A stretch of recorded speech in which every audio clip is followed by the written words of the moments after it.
Welcome to this GoBright user video, and in this video we'll be looking at the week planner in greater detail.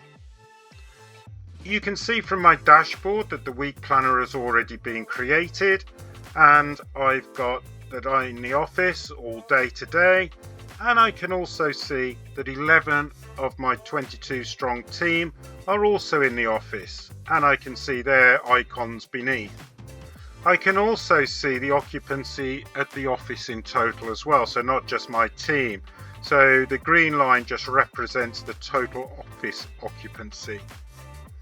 If I go into the week planner itself, then as it suggests, it gives me a weekly overview of the office, and if I wanted to go forward to the next week, then I can just click on the tab on the side and that will take me through to the next week occupancy. If I come down, it shows my status, but it also shows again the team members on which day are going to be in the office as well.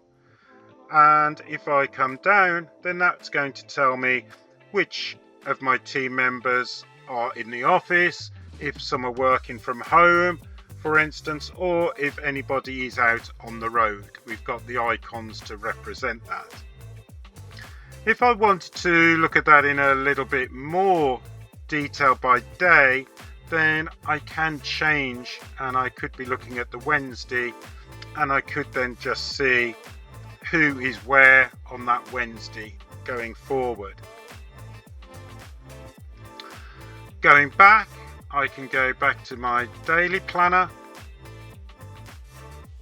and I could be doing a similar item that if I go to another date, then that's going to update me as well. So I've got the information in two sources, either from my dashboard or by going into the weekly planner itself and just giving me that broader view of the office and how my team is going to work that particular week.